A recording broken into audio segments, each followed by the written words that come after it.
تو تاریخ اسلام اور تاریخ مہاجر کی ابتدا سے ہر مہاجر گھرانہ کسی نہ کسی صورت سے وابستہ رہا ہے۔ ہم تاریخ مہاجر کی ابتدا پر تفصیل میں جانے کی بجائے تحریک پاکستان سے تاریخ مہاجر شروع کرتے ہیں۔ جیسا کہ آپ کے علم میں ہے، تحریک پاکستان میں سب سے بڑھ چڑھ کر حصہ ان مسلمانوں نے لیا جو بر صغیر کے مسلم اقلیتی علاقوں مثلاً یو پی، سی پی، آگرہ، دہلی اور بہار سے تعلق رکھتے تھے۔ ان اقلیتی علاقوں کے مسلمانوں کی بے پناہ قربانیوں کے بعد جب پاکستان مارد وجود میں آ گیا تو یہ مسلمان اپنے بنائے ہوئے وطن پاکستان کی جانب قافلوں کی صورت میں روانہ ہوئے اور زیادہ تر کراچی، حیدرآباد، سکھر اور سندھ کے دوسرے بڑے شہروں میں آباد ہوئے۔ لفظ مہاجر اسی قوم کی شناخت ہے جس نے 20 لاکھ جانوں کی قربانی دے کر پاکستان بنایا۔ لفظ مہاجر بانیان پاکستان اور ان کی اولادوں کی پہچان ہے۔ قیام پاکستان کے بعد کراچی پاکستان کا دارالحکومت بنا۔ کراچی اور سندھ کے شہروں میں آباد مہاجروں نے اپنی تمام تر توانائیاں ملک کی تعمیر و ترقی کے لیے وقف کر دی، لیکن 1958 کے مارشل لاء کے بعد جب دارالحکومت کراچی سے اسلام آباد منتقل کر دیا گیا تو مہاجر عوام کے ساتھ ناانصافیوں کا آغاز ہو گیا۔ 1971 میں دوسری بڑی ناانصافی اس وقت ہوئی جب مشرقی پاکستان علیحدہ ہوا اور وہاں موجود مہاجر عوام محصور ہو گئے۔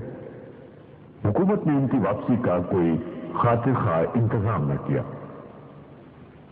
1 یونٹ کے خاتمے کے بعد کراچی سندھ میں شامل کر دیا گیا اور دیہی اور شہری کی بنیاد پر ہر تقسیم کر دی گئی۔ شہری باشندوں پر اہم سیاسی عہدوں، نوکریاں اور تعلیمی اداروں میں داخلوں میں رکاوٹیں کھڑی کر دی گئیں۔ اس طرح مہاجر عوام کے ساتھ ناانصافیاں عروج پہ پہنچ گئیں،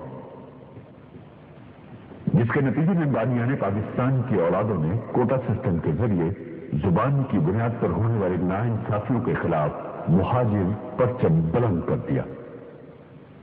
11 جون 1978 کو کراچی یونیورسٹی میں آل پاکستان مہاجر اسٹوڈنٹس آرگنائزیشن کا قیام عمل میں آ گیا۔ دیکھتے ہی دیکھتے مہاجر پرچم پوری مہاجر قوم کے دلوں کی دھڑکن بن گیا اور طلبہ کے بعد عوام کی بھی اسی پرچم سے والہانہ وابستگی ہو گئی۔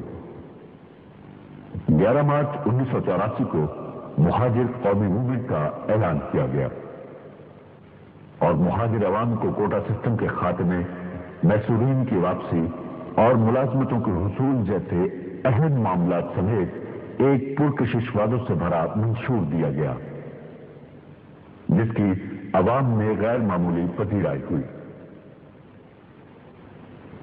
عوام کا بھرپور مینڈیٹ لینے کے باوجود مجرمانہ طور پر مہاجر مسائل حل کرنے سے گریز کیا گیا۔ 1978 میں قائم ہونے والی آل پاکستان مہاجر اسٹوڈنٹ آرگنائزیشن کے بنیادی اراکین میں ایک نام آفاق احمد کا بھی تھا۔ آفاق احمد کی وابستگی سیاسی یا مصلحت کی وجہ سے نہیں تھی، بلکہ ان کی مہاجر طلبہ تنظیم سے وابستگی مہاجر مسائل کے حل کے لیے سنجیدہ اور پرخلوص تھی۔ جب تمام قربانیاں دینے اور بھرپور مینڈیٹ دینے کے باوجود مہاجروں کے مسائل حل کرنے سے مسلسل گریز کیا جانے لگا اور اسے سیاسی طرز عمل قرار دیا گیا تو آفاق احمد نے شدید اختلاف کا اظہار کرتے ہوئے قیادت سے لا تعلقی کا اعلان کر دیا۔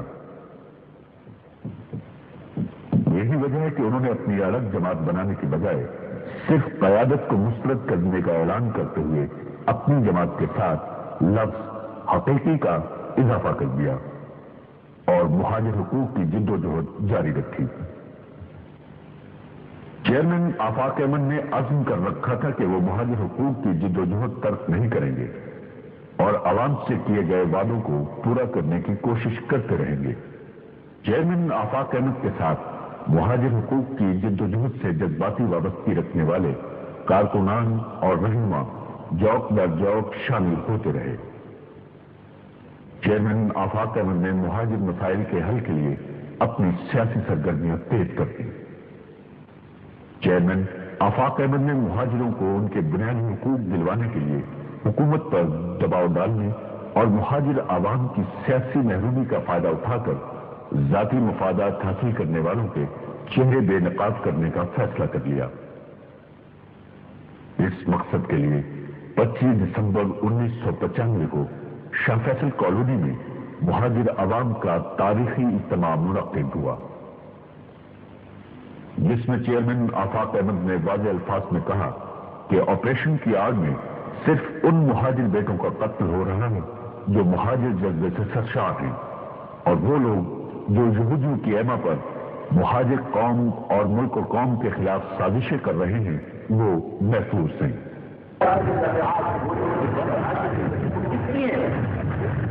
اس شہر کے اندر جو سب کو غلط کری ہوتی ہے کون کر رہا؟ اس شہر کے اندر جس طرح بربریت مہاجروں کے خلاف کی جا رہی ہے اس کی کوئی مثال ماضی میں نہیں۔ یہ سب کچھ کیوں ہو گیا اور یہ سب کچھ کر کون رہا؟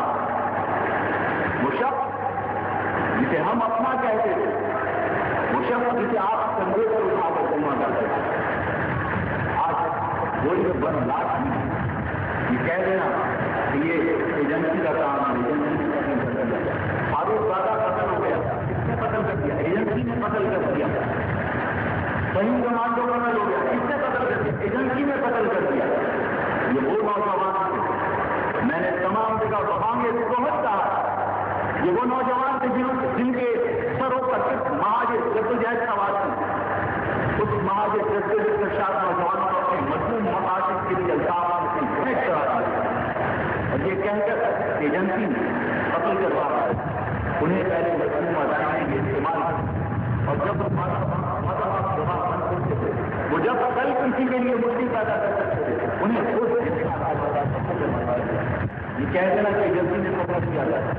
آپ کو الطاف کے زمانے میں ایک الطاف مثال کیا کرتا تھا، میں آپ کو سناؤں یاد آ جائے گا۔ ایک بیوبانی غریب کا بیوبانی کی مثال دے رہا ہو، کتاب ایک ہری مرچ بیچنے والا بیوبانی اور بچہ دونوں ایک تھے۔ وہ بچہ کھیتی کے لیے دوستوں کے ڈھیر میں سے اپنی کھیتی ڈالا، باپ کی شکایت کی، دانت چلیا یاد ہے چلیا، دوبارہ پھر اس نے کسی اور کے ڈھیر میں سے ملتی اپنے ڈھیر میں ڈالی، پھر باپ کو شکایت کی،